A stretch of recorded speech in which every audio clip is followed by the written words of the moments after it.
আমার খবর। পানীয় জলের দাবিতে পথ অবরোধ ও বিক্ষোভ দুবরাজপুরে। এলাকার 10 থেকে 12 দিন ধরে পানীয় জল না পেয়ে দুবরাজপুরের আশ্রম মোড় থেকে সাতকেন্দুরি যাওয়ার বাইপাস রাস্তা অবরোধ করল স্থানীয় মানুষজন। বাঁশ বেঁধে ঘড়া, কলসি, বালতি নিয়ে রাস্তায় নামেন এলাকার মহিলা ও পুরুষরা। পানীয় জলের দাবিতে প্রায় 35 মিনিট ধরে চলে রাস্তা অবরোধ দুবরাজপুর পৌরসভার 8 নম্বর ওয়ার্ডের নতুন পল্লীতে। পরে পুলিশের আশ্বাসে অবরোধ উঠে যায়। পাশাপাশি বাইপাস রাস্তা দীর্ঘ কয়েক বছর ধরে বেহাল হয়ে পড়ে রয়েছে, যার ফলে অসুবিধায় পড়েছেন স্থানীয় মানুষজন থেকে গাড়ি চালকরা। এই রাস্তা শুধু খানাখন্দ নয়, বেশ কয়েক জায়গায় পুকুরের আকার ধারণ করেছে জানিয়ে হুঁশ নেই পৌরসভার বলে অভিযোগ।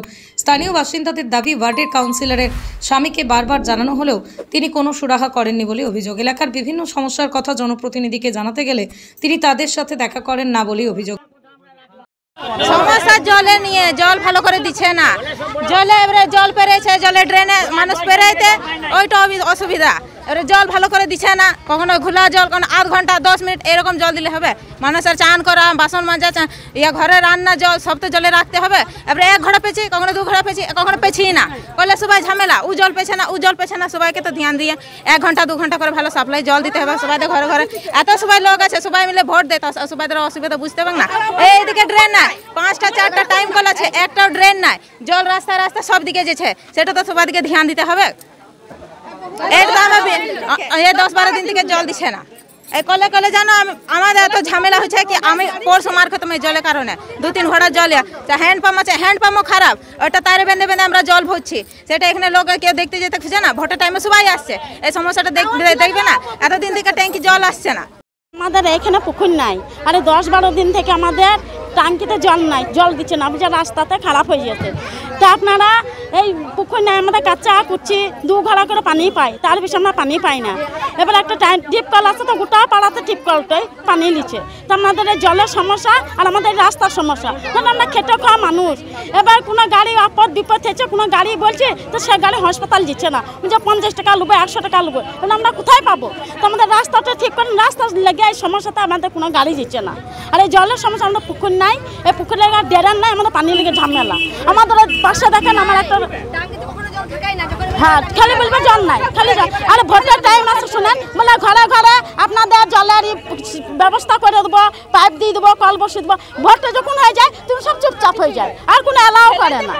না যাই গেছে, না যাই ইয়াতে, না যাই 14 বার এসেছে, না যাই সাথে ঝগড়া করে এসেছে, সেখানে কেয়ার করছে না। না যাই কাউন্সিলর আমাদের না যাই, না যাই সাথে কত ঝগড়া করে এসেছে। রাস্তা বন্ধ করেছি আজ 10 থেকে 12 দিন হয়ে গেছে। আমাদের এই 8 নম্বর ওয়ার্ডে জল কিন্তু আসছে না। তার অভিযোগ আমরা কাউন্সিলরকেও জানানো হয়েছে কি আমাদের 8 নম্বর ওয়ার্ডে কোনো জল আসছে না, এবং 8 নম্বর জলের জন্য খুবই প্রবলেম। যাতায়াত প্রবলেম হচ্ছে যে মেয়ে ছেলেরা সকাল 4টে ভোর থেকে নিয়ে টিপকলে জল ধরছে, কিন্তু ওখানে 200-300 বাল্টির লাইন লেগে আছে। তার জন্য ওখানে ঝামেলা, ঝোড় মারামারি নিজের মধ্যে হচ্ছে গ্রামে। তো আমাদের অভিযোগ একটা কি, আমাদের পৌরসভা কি এরকম কোনো লোক নেই যে আমাদের প্রবলেম সলভ করে? এত তো মিস্ত্রি রাখা হয়েছে কিসের জন্যে? কি মানুষের প্রবলেম সলভ করার জন্যে। এই যে পাইপের লাইনে যে কাজ করছে, তারা 2 দিন এসে কুড়ে দেখেছে, কোনো ফল্ট পাই না এখানে। তার মধ্যে ওর কোনো বলছে কি, দেখুন আপনারা এই যে অভিযোগ আপনার চেয়ারম্যানকে জানান কি ফল্টটা হচ্ছে, বলছে আমরা চেয়ারম্যানকে জানিয়েছি, কোনো ওরা গুরুত্ব করছেন না। তো আমাদের এই অভিযোগ কি, আমাদের 8 নম্বর ওয়ার্ডে যেমন আমাদের জল হয়, চেয়ারম্যান, ভাইস চেয়ারম্যান, কাউন্সিলরকে আমরা বারবার বলছি কি আমরা আপনাদেরকে খুবই ভালোবাসি, কিন্তু জনগণ যদি না ভালোবাসেন তো আপনাদেরকে জনগণ কী করে ভালোবাসবে? আমরা তো এটা ভোটার, আর আমরা ভোট দিয়ে আপনাদেরকে এই পথে বসিয়েছি, আর আপনারা যদি এই পথ যদি হারিয়ে ফেলেন তো এই ভোটাররা তো ডগমগ করে দেবে। ভোটারকে ঠিক রাখুন, তো আপনারা সব ঠিক থাকবেন। এই বিষয় নিয়ে দুবরাজপুর পুরপ্রধান পীযূষ পাণ্ডে জানান, অতিবৃষ্টির ফলে শহরের জল সরবরাহের পাম্পগুলি ডুবে যায়। জলে ডুবে যাওয়ার ফলে বেশ কিছু পাম্প বিকল হয়ে যায়, দ্রুত সেগুলোকে সরানোর ব্যবস্থা হয়েছে। সম্ভবত কাল থেকেই জল সরবরাহ সুষ্ঠুভাবে করা হবে, কাল থেকেই ঠিকমতো জল পাবেন দুবরাজপুরবাসীরা।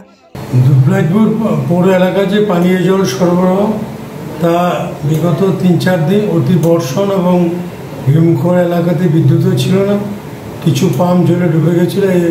এই কারণে গোটা দুবরাজপুর শহরেই জল অনিয়মিত আছে, এবং 10 দিন আমরা এটা 4-5 দিন হবে, কাজ দ্রুতগতিতে চলছে। আমার অফিসের স্টাফরাও আজও গেছে, আশা করছি আজ ঠিক হয়ে যাবে, কালকের মধ্যে পানীয় জল সরবরাহ ঠিক হবে। এবং এটা খুব দ্রুতগতিতে কাজ চলছে, অতি বৃষ্টির কারণে এই অবস্থা হয়েছিল। আমাদের রাইজিং লাইন এখান থেকে অনেক দূর, সেই অজয় নদী ভীমগড় থেকে জল আনতে হয়, বিভিন্ন ডিস্টার্ব হয়, আমরা মেনে নিচ্ছি। তবুও আমরা পানীয় জলের মতো সেন্সিটিভ জিনিস আমরা খুব গুরুত্ব সহকারে এবং একদম যুদ্ধকালীন তৎপরতা আমার স্টাফরা কাজ করছে। আশা করছি কালকের মধ্যে ঠিক হয়ে যাবে। তবে এই বিষয় নিয়ে কটাক্ষ করেছে দুবরাজপুর বিজেপি বিধায়ক অনুপ সাহা। তিনি জানান, এই তৃণমূল সরকার সাধারণ মানুষকে জরুরি পরিষেবা দিতে ব্যর্থ।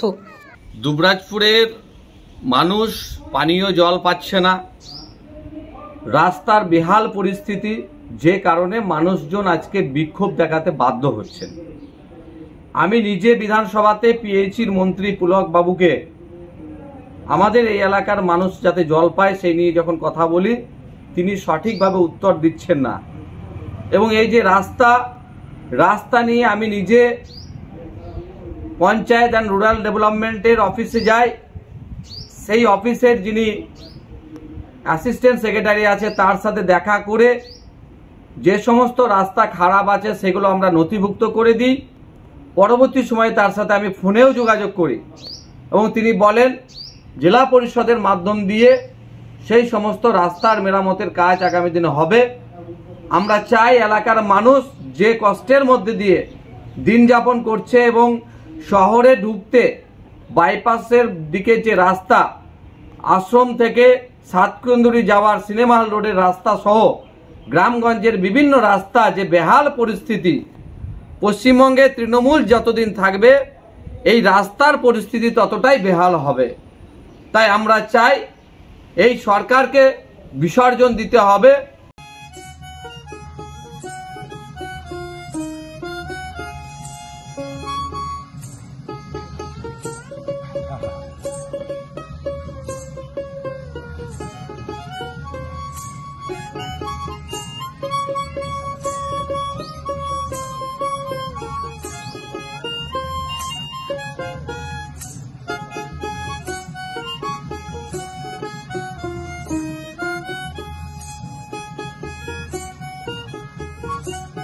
দেখতে চোখ রাখুন আমাদের ফেসবুক ও ইউটিউব চ্যানেলে।